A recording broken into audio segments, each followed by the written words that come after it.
I will give you the stage and also give you the chance to give a deeper presentation of yourself. But let's give Thomas a round of applause just to welcome him to Aalborg.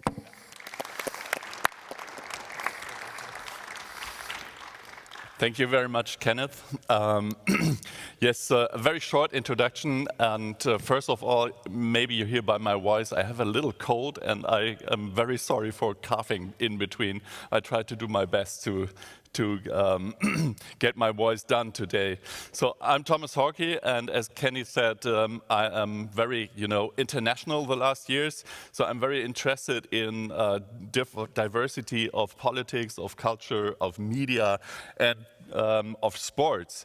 I came from Hamburg, Germany, but I'm interested also in all different areas like the US, like Asia.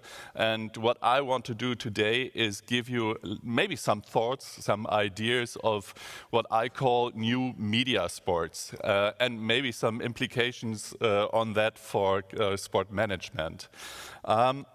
When I think about myself, these are my biggest sport media moments. So I'm an old guy, I'm 58 right now, and I was born with the World Cup 1974. I grew up with Boris Becker and Steffi Graf in tennis, and I'm always very thankful that my father waked me up for the boxing fights of Muhammad Ali. So these are the older times, and when we look at new media sports events now, we may see something like this. So these are a video of the 2017 World Championships League of Legends in Beijing. It's about 80,000 fans in the Bird's Nest, the Olympic Stadium in Beijing. It was sold out for a very few times. Esport is one of the very big times where they sold out the Bird's Nest in Beijing. In 2019, there were more than 40 million players at the Fortnite World Cup, and several players followed it online. We saw a sold-out Arthur Ashe Stadium in New York for esport. So this is my introduction, why I want to give you some ideas of old traditional media and sport events and maybe some new one. Let's make a short history. So everyone in Germany knew this scene. 1954, Football World Cup. For the first time, the German team won the World Cup, and it was something like the rebirth of the nation after World War II. So it was the first boom for sport management, for sport communication. Everyone in Germany buys TVs to follow their team and to follow the World Cup. So this was something like the birth of football as a media sport in Germany. You see, if you take a look in European media events or in German media events, you see Olympic Games and World Cup 1974, the first big events. This was disturbed by the Palestinian terrorism and the Black September. I guess you know this, but you see a very quiet, emotional sport media event with football and traditional Olympic sports. It is also the first German sport media superstars, Franz Beckenbauer, Gerd Müller, Uli Hoeneß. So we see some very big, luminous figures of football coming up and are very important for the sports management. In the 80s, and this is quite important for us in Germany, we have a first break. We see Boris and Steffi, Boris Becker and Stefanie Maria Graf, two tennis heroes. For the first and for the only time, another sport than football was more successful in media and in management with tennis. So afterwards, we see some German Formula One heroes, Michael Schumacher and Sebastian Vettel. So we had for the first time media sports stars outside the football, but it was just a short time. Then football seems to burn everything else. At the World Cup 1919, the reunification of Germany with the fall of the Berlin Wall, we see this very big World Cup and the introduction of Franz Beckenbauer as our main media sport figure, as a former World Cup player, as a former World Cup team champion, and as the chief of or head of the organizing committee of the World Cup, and he has been a former player of my hometown club, Hamburg SV as well. And we see the first appearance of NBA in Germany, National Basketball Association. Detlef Schrempf, later on Nowitzki, and maybe now you have heard something of the Wagner brothers. When I have been to the US last year, most of my students, nearly every one of my students, know the Wagner brothers. No one knows football players or anything else. So these are the new media sports stars. Let me give you a short introduction of this very, very big traditional media sport, soccer again. The World Cup 1919 and the World Cup 2006 was something like the start of a new professional sport management with clubs, leagues, and sporting testimonials. So we see a differentiation in Germany and mostly all over Europe in private and public TV.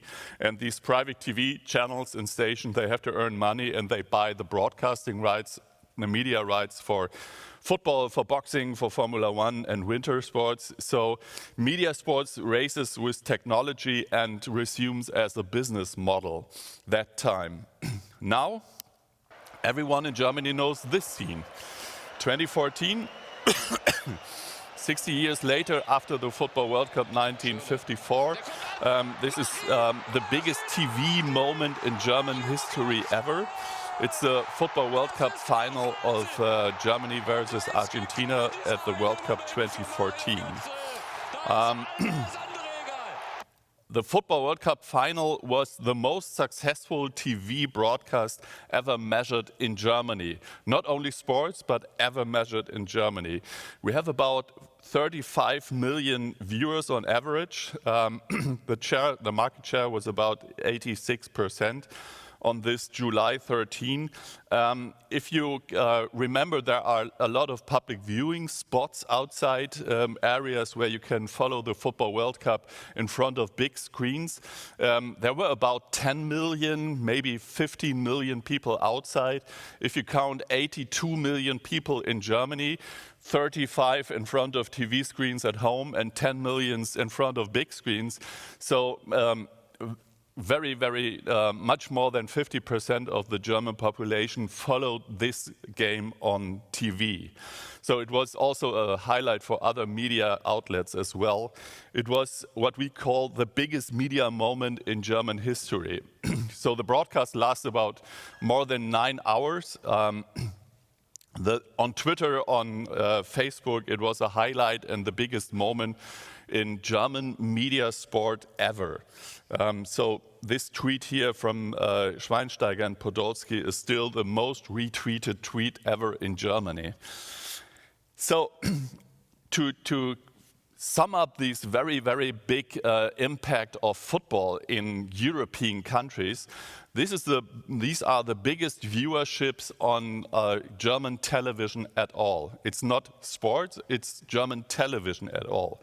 And you see the top 10, all these are Football World Cup games or European Championship games of the national team of Germany, with the World Cup final 2014, the World Cup semi-final 2013, the semi-final 2010, and. So we are, as many Europeans, a football country. Everyone is dominated by football and sport management is dominated by football. Last chart on this. Next year we will see the European Championships in Germany. The next big football thing, a very traditional tournament. Maybe the team is not very good from Germany, but it shows the high impact still of traditional football on our media system and on as a media sport. So I want to move on further to give you some very quick facts on media and sports business today. So what we see is media usage has changed a lot within the last few years. You can see the older generation like me, we are still following everything on TV, in front of screens at home, but the younger generation is truly online, so everyone is using social media, and you see this very, highlight curve that The younger generation is more than 60% online, and also the older generation now is turning online too, so we have about 99% internet coverage in Germany. And what does it make for media sports stars? I guess you can't see it, but it's not important. Just to introduce to you the top 10 highlights of Facebook, of TikTok, of Instagram, of Twitter. And you can see it's not important. There are some other guys, but Cristiano Ronaldo is on every top 5 in the world. So it's still, the online world is still dominated by football too. You can say Cristiano Ronaldo is maybe the biggest or the only media sports star of the world. And he is now a medium by itself. So you can say he's maybe the biggest medium of the world. His audience is about 500 million people. Every day, every second. So it's more than CNN, New York Times combined together. And it's more than every German media combined together. If Cristiano Ronaldo is doing something, that's very important, and it reached out to a lot of people, 500 million, and not to just a few people by traditional media. Let's say some words on traditional sports. You have to keep it in mind for later on. We all know this traditional sport model based on sport clubs with local sport confederations, regional confederations, up to European sport confederations like the UEFA in football. So this is the very old traditional European sport model, but our understanding of sport and media sport is based exactly on this model. You can see it by another chart. These are the biggest sport clubs of the world. The biggest sport club by far is FC Bayern Munich. More than 200,000, close to 300,000 members right now. By the way, there are a lot of members just to get tickets for the games inside the Allianz Arena. So you have to be a member of FC Bayern Munich to get tickets for the football games. Interesting that there are a lot of German clubs on this list. They are also, it's always the same, you get tickets if you be a member. And there are a lot of Portuguese clubs.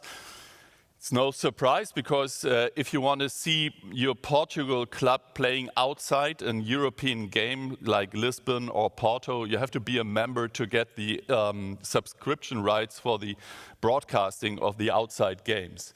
So what you can see is, take a look at number 3, Section München des DAV. It's hiking. It's German Hiking Association.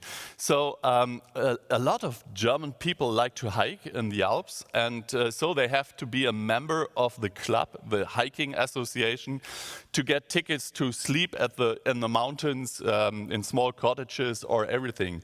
But what I want to show is all these big clubs are based on very, very traditional sports. It's football, football, football, and some hiking, and that's it. So, next thing, traditional sport, you all know our, it's here the example of Germany, the German Olympic Sports Confederation. So, built up in 2006, and it's something like the association of the traditional sports in Germany. And how is this sport financed? If you take a look at football, we have 2 associations, the German Football Association, DFB, who takes care on amateur sports, and the national team. And all the money, you don't need to see the pictures, but most of the money comes from sponsoring and the national team. So this media sports stars drives also the amateur sports with the national team and the sponsorships of the DFB. And in 2000, all the clubs, the professional football clubs in Germany, built up the Bundesliga, DFL. So like La Liga in Spain or like the Premier League in England, this organization takes care on professional football leagues. So on the Bundesliga, on the second Bundesliga. And let me show you how this is financed. The big blue thing is, it is financed by broadcasting rights, by selling the media rights. About 2/3 of the income, the revenue stream of the DFL is on selling media rights to ARD, ZDF, Sky, DAZN, and Amazon Prime, and so on. So it's based on selling it to the traditional media.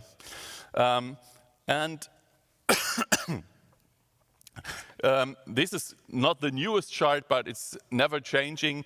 If you see the biggest sport clubs revenues in Europe, it's football, Manchester United, Real Madrid, FC Barcelona, Bayern Munich.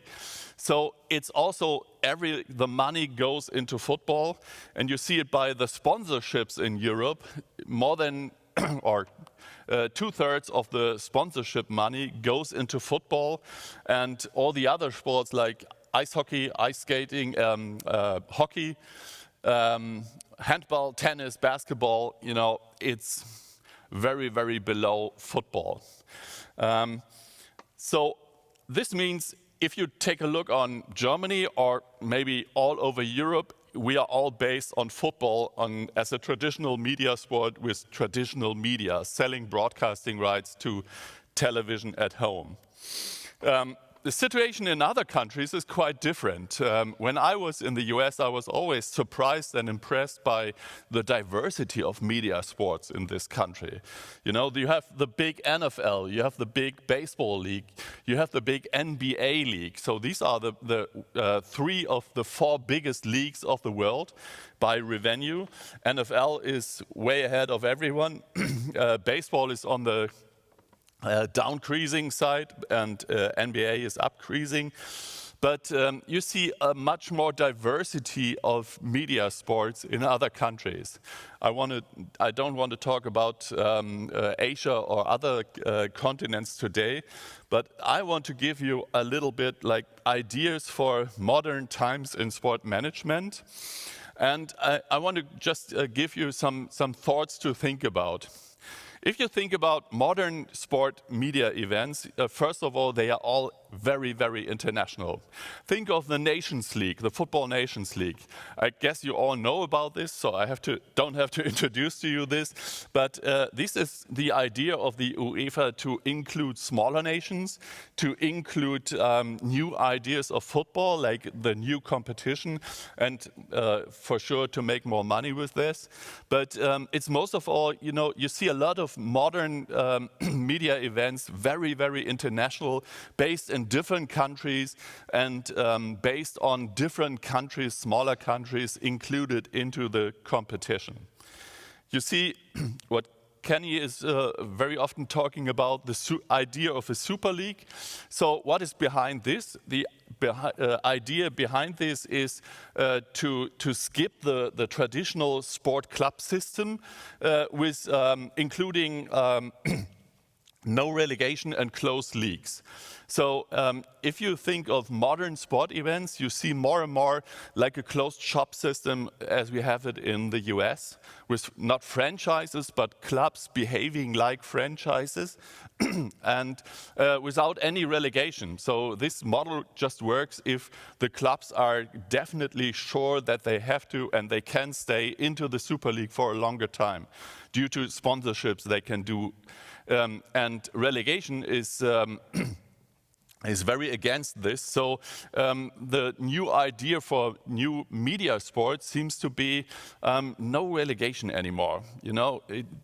Put away this very old traditional club system and introduce a new franchise or closed league shop system like in the US. And next idea is new sports. This happened last year in Germany. It was the first NFL regular season game in Germany at all. By the way, Germany is the biggest market for the NFL outside the US. It's unbelievable, but German people, they don't play American football and they just follow American football on TV for a very small group, but they buy tickets, they buy merchandise things. So 3 million ticket requests for this game at the Allianz Arena in Munich, 70,000 seats. This Allianz Arena was sold out for the first regular season games, Seattle Seahawks versus Tampa Bay Buccaneers. 800,000 fans queued up online to get tickets, and you see the number of viewers. It was the largest game day for NFL merchandise sales outside the US. And you see a lot of media growth and social media growth in Germany. So if you think of new media sports, it's maybe new sports like American football. We haven't had this before, and the European League of Football or the former German League of Football is small like this, so like hundreds of people coming to the games.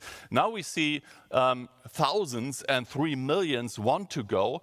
The NFL this year introduced 2 games for Germany, and next year it will be most likely 3 or 4 games in Germany. So we see new sports spreading out into the world like American football. We are all waiting for cricket.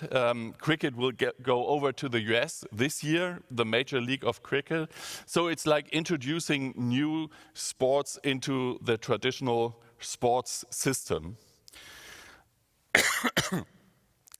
This might be complex or complicated, but when you take a look at media, we are speaking more and more of virtuality, of new technologies. I just don't want to introduce you AI and VR and all these things. I guess you know about this. I always like this reality-virtuality continuum of Milgram, who shows that we are moving from the reality in 360 degree into something what is called virtuality, and we fill both of these worlds up with additional information. So we can talk about augmented reality and augmented virtuality. So the reality filled up with additional information, and now we fill up the virtuality with additional information. So we do VR replay. So we film up a sports event and we can show this in 360 degree afterwards like a real sport event. This is virtual, but it's virtual reality sport event. By the way, if you want to talk on sport management, you can sell out the stadium in reality and you can sell out the stadium different times in virtuality too. So it's not just one sport event, it's maybe 6 or 7 sport events. That's what they do in the US right now. They sell out the baseball stadium or the baseball arena different times with virtual reality tickets. You can go inside the stadium, but you don't have to be there. You have to fly. You don't have to fly there, and you can get more money with it. Last thing I want to introduce you is esports. I heard about this yesterday, so I can do it short. But with the beginning in the 70s, maybe the 80s, we have these virtual games like Pac-Man and Pong. Some of the older here in the room may remember this. But this system grew up into a big esports system. So just to give you a few numbers, esports globally,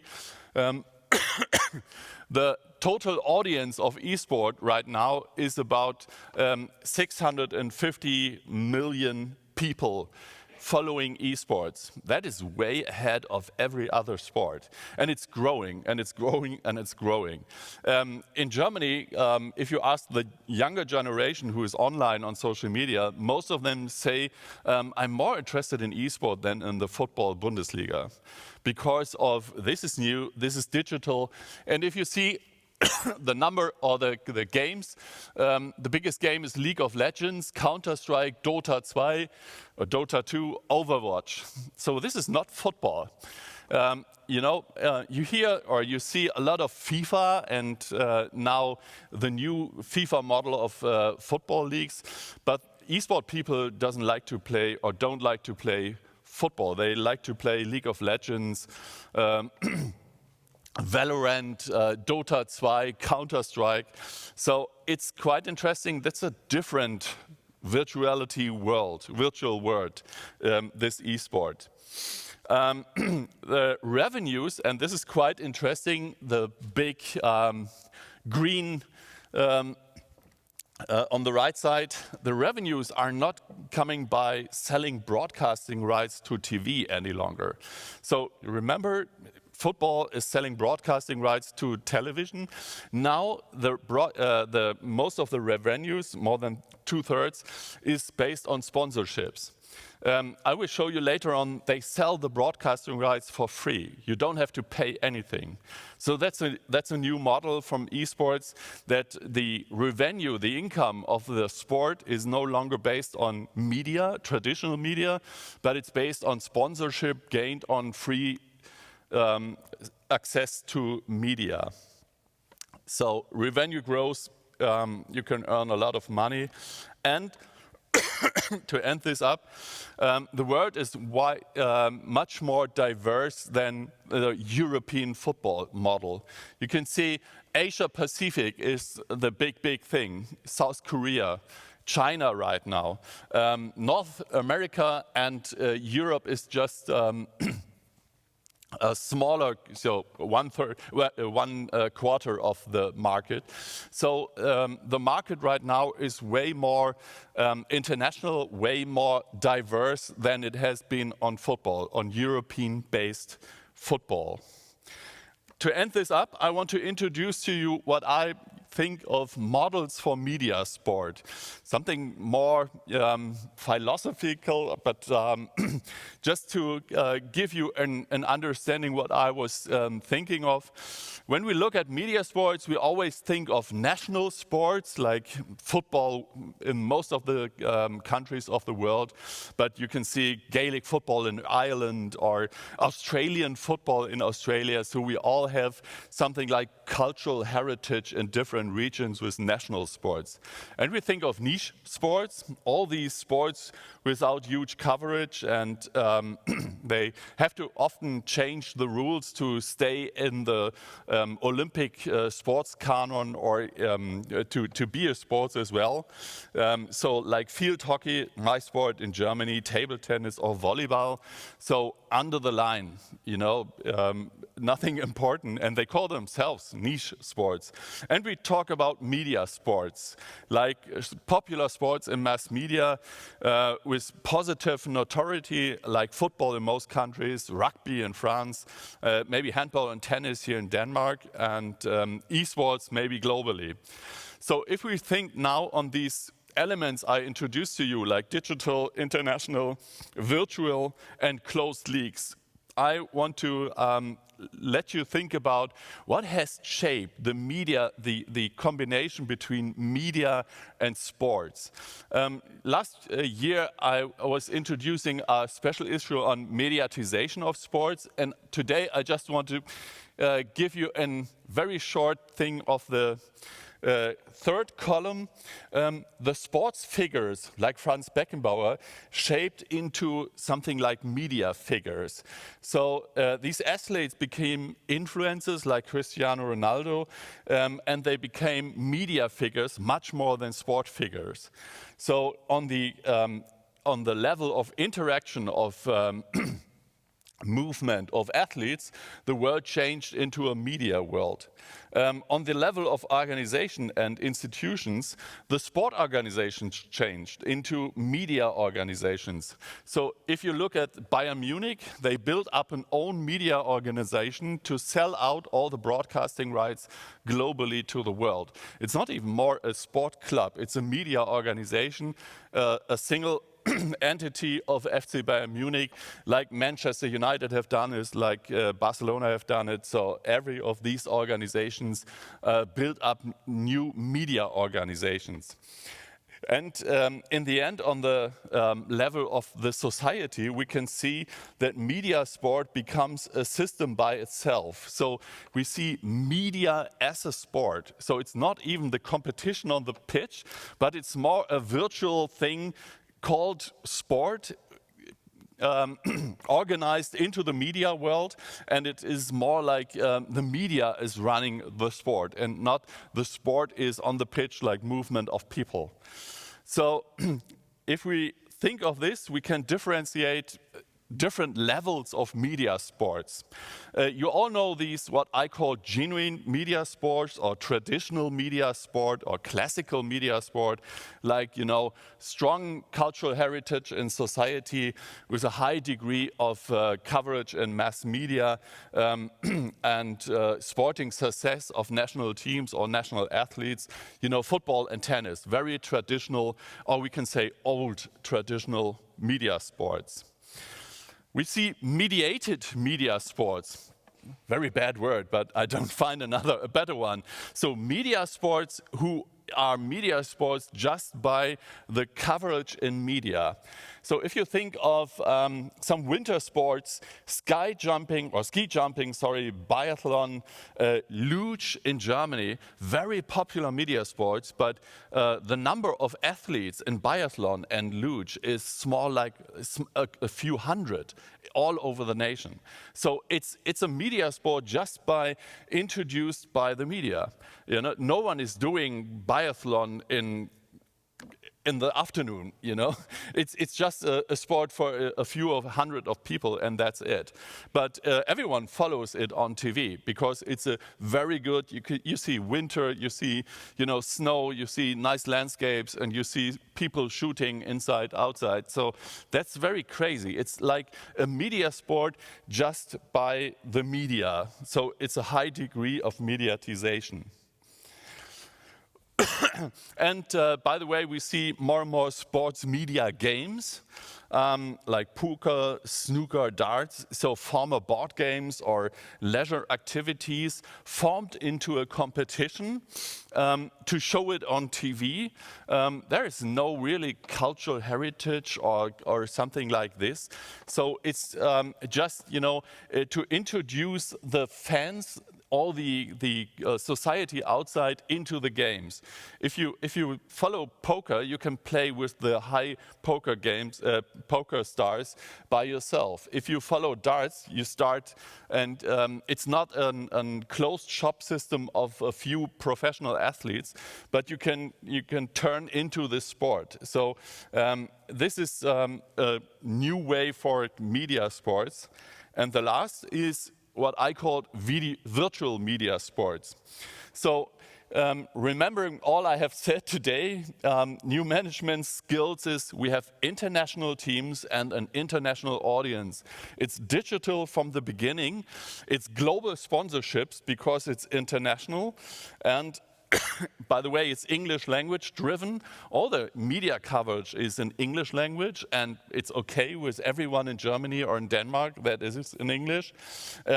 The core is the digitization of sports. It's not even the competition of the pitch or by athletes. The core is the digitization from the beginning.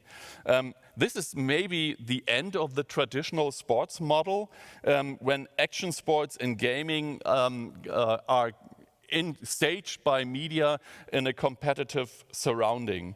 So these virtual media sports, they don't have cultural anchoring or something or traditions in society, but they have increasing sporting success, and they have more and more present athletes. They have some deficits in media presentability because they are not connected to traditional mass media. They have or they use new ways for communication and interaction between sport and fans. And to finish this, I want to give you some examples for this.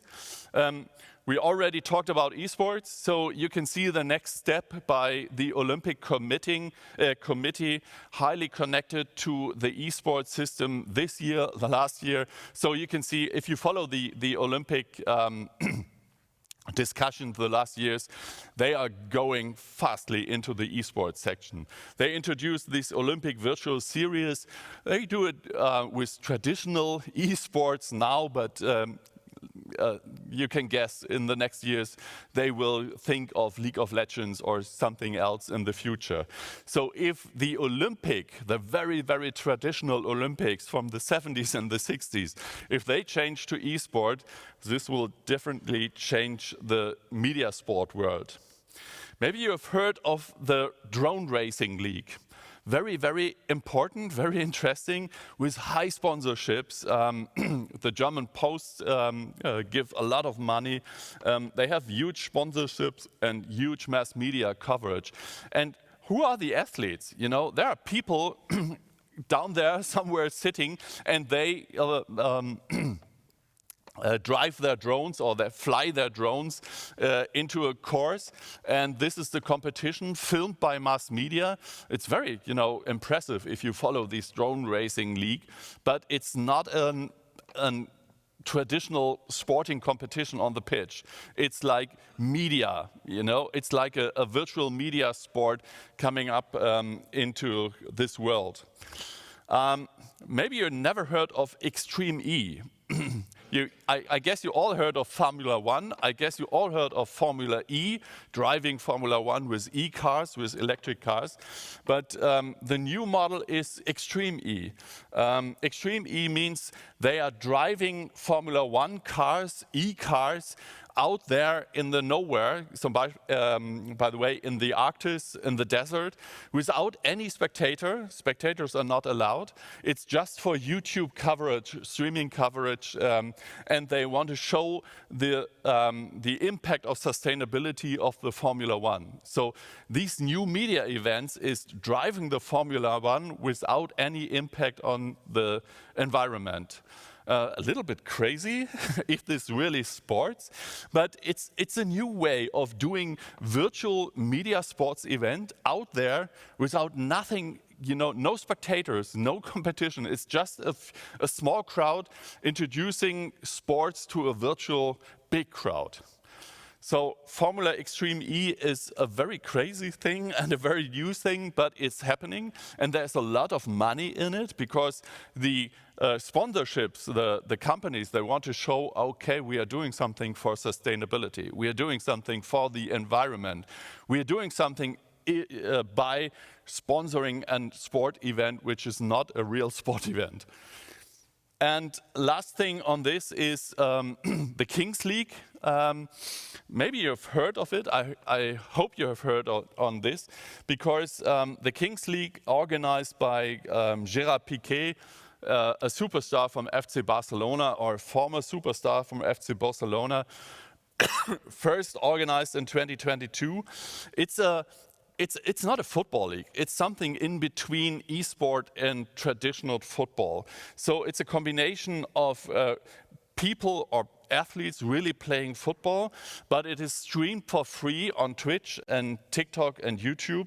By the way, in this year in January, it has been the biggest moment of TikTok ever, the Kings League, and more than 1.3 million fans following these games. The games are organized by captains. The captains are sometimes big former international players.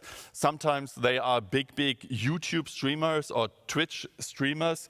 And Gerard Piqué organized the Final Four event of this Kings League for the first time last month, I think, in Camp Nou in Barcelona, so the big stadium. The stadium was sold out for people following. It's not really professional football. It's something in between.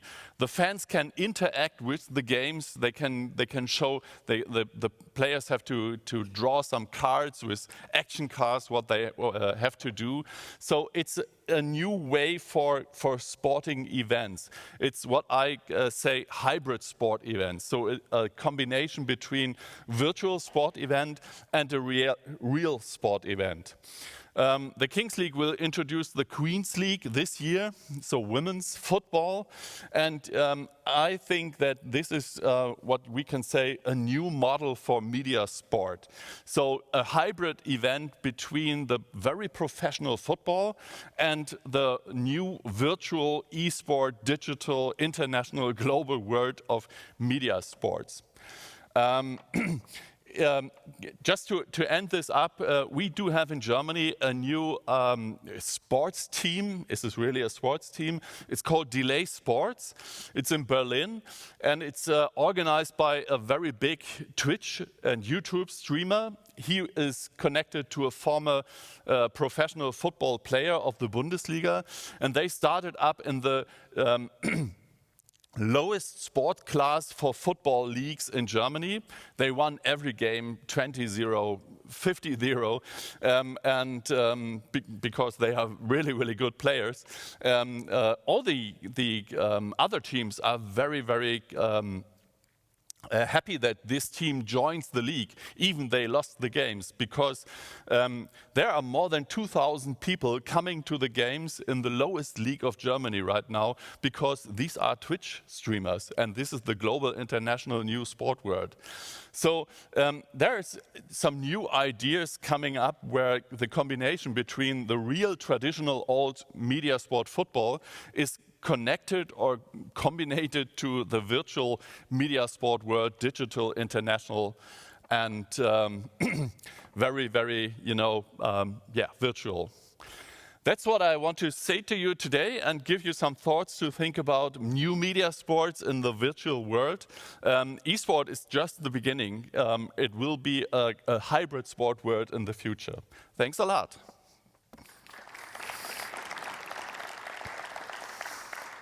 So thank you very much, Thomas.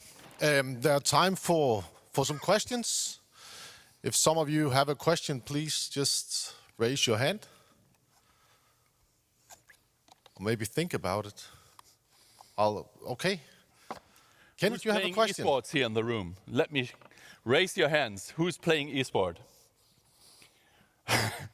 You can't make a mistake. It's just 3? Okay, we are very old. So if I ask my students in my class, first they don't like to say, oh, this is, it's brutal, aggressive, and bad. So, and when I say you can't make a mistake, nearly everyone is playing esport. And who is following volleyball, tennis? No one. Basketball, the NBA, yes, but what is German basketball? No one. So the world is changing. Just a question, Thomas, and thank you for an interesting presentation.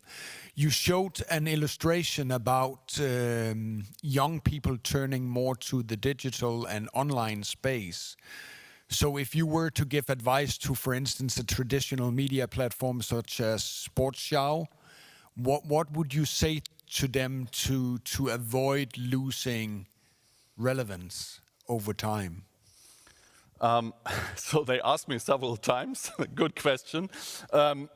So you can see that the ARD and ZDF, so the public service media in Germany, is getting old. It's getting media for seniors, for senior citizens.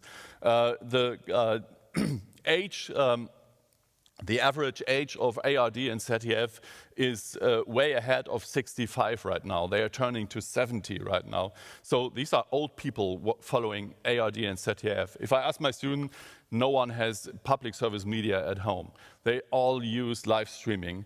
So what I recommend for ARD and ZDF or for old traditional media is go online, go into this world. And they try to do it. In Germany, we do have what is called Funk, F-U-N-K. It's a digital, prolongation prolongation of the old traditional media world into the digital world. So ARD and ZDF are driving a TikTok channel, a YouTube channel, not very successful because it's sometimes hard. You know, you have people like 70s, 80s, and then you most suddenly show something for people in the age of 18. If you know audience flow, the people will move to another channel, so it's hard.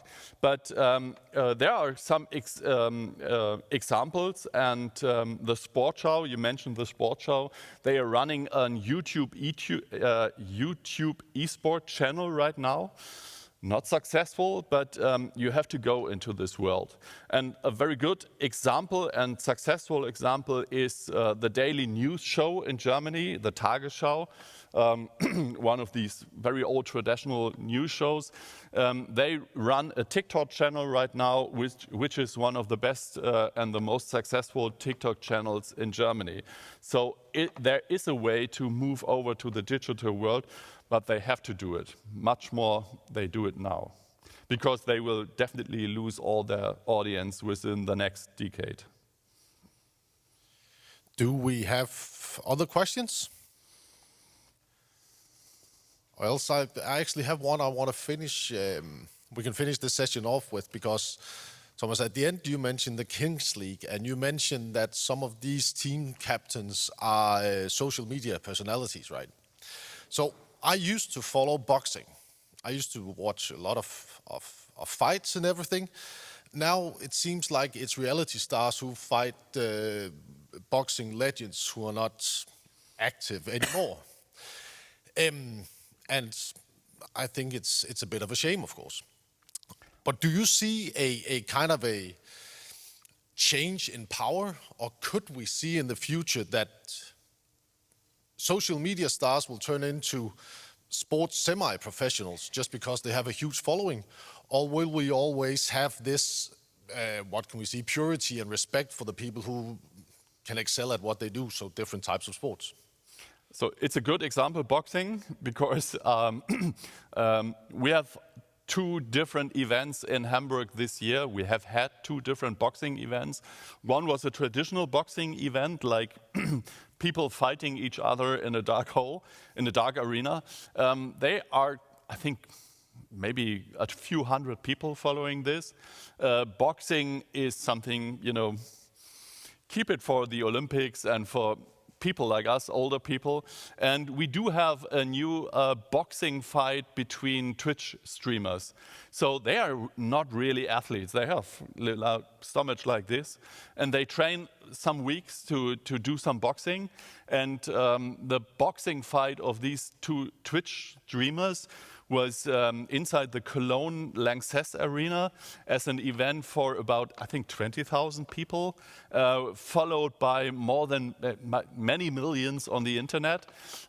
So boxing is really going into this virtual world as a virtual streaming event. It's, you know, it's not boxing. It's not really sports. They are people like us. They can't really box, but they are, as you call them, social media stars. And so events where Twitch streamers compete each other on a real athletic field are getting more and more popular. It's like this Kings League. So most of the players in the Kings League are not really professional athletes, not really professional football players.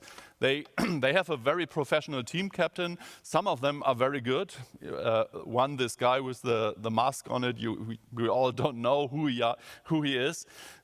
So this is a new model that people who are not really athletes, who are not really train and exercise to be good athletes, compete each other on the real field. It's more a virtual event where everyone can interact with them and see this on Twitch for free. You know, if you want to follow soccer right now in Germany, you have to have subscription rights for ARD and ZDF, for DAZN, for Amazon Prime, for Sky, And do I forget someone? I don't know. So you have to have subscription rights more and more, and it's very, very expensive. If you want to follow boxing as a Twitch event, or you want to follow the Kings League, you don't have to pay anything. The Kings League is for free. You know, you can follow all these matches for free, and you can follow it on your home channel, Twitch or YouTube. You don't have to go into ARD and ZDF, or you don't have to choose your TV, which is, you know, I think you all have TV as a device at home. Most of the younger generation don't have a device like this at home. So it's a change in boxing, and this will follow up by diverse competitions. We actually have a couple of questions more. One. Thank you, Thomas, for the interesting presentation. Regarding the esports, I have a vision that, I don't know, sometimes I believe this is a phenomenon of the Western world, because I believe esports, there are two barriers.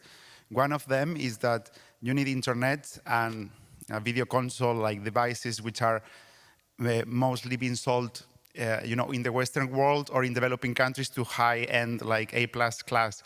I believe more than half of the world is not having right now, like, you know, the access to the esports infrastructure. And then I feel the Western world, the governments, they are trying to promote, they are aware that esports is a thing, but they try to promote more physical sports rather than esports.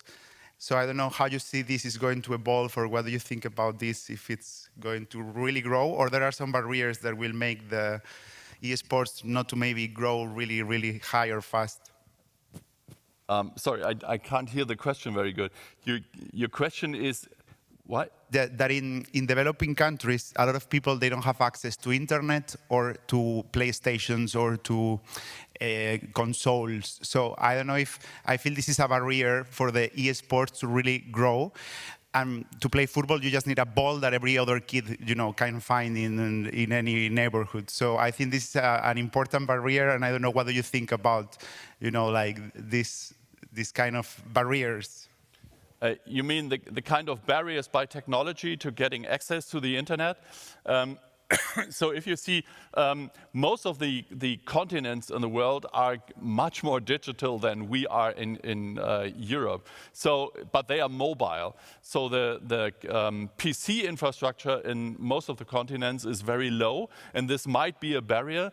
But if you see the number of mobile games rising up in every continent, take a look at Africa. It's a very mobile continent. You do have access to mobile internet, but not to stationary internet, I think. So I think this barrier will, there is a barrier, yes, but it will decrease in the future, because the games might get more and more mobile, so on your smartphone. And that's it. And it's, you know, doing esports is quite easy.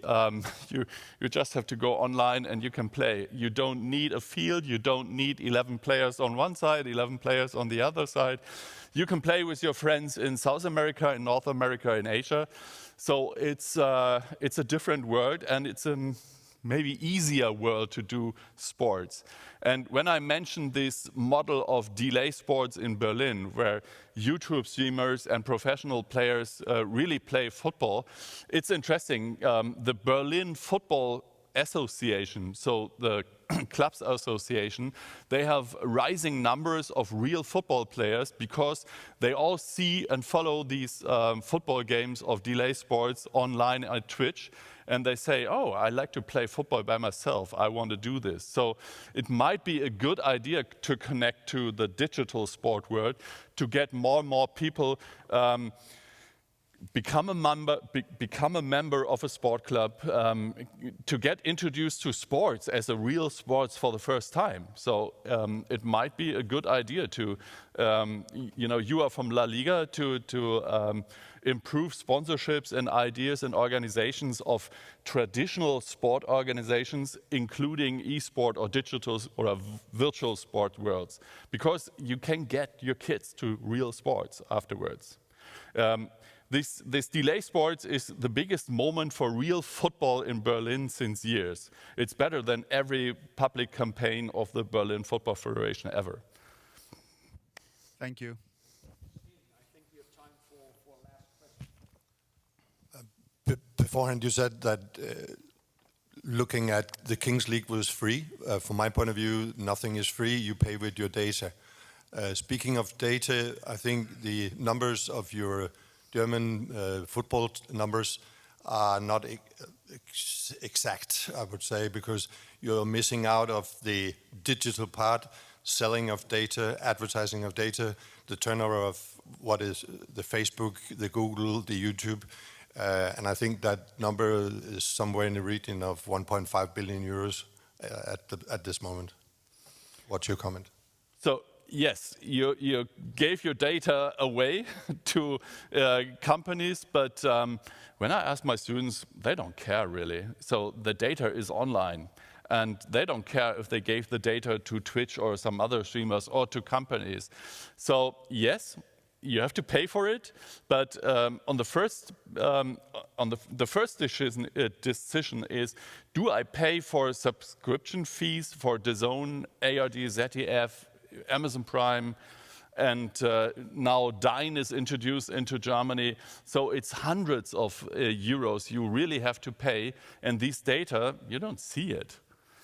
So I see the point, and I guess you are right. You gave away your data, and that's a problem. But I don't see really what the younger people, they are online before it, and they are online afterwards. So most of them don't see the problem with it.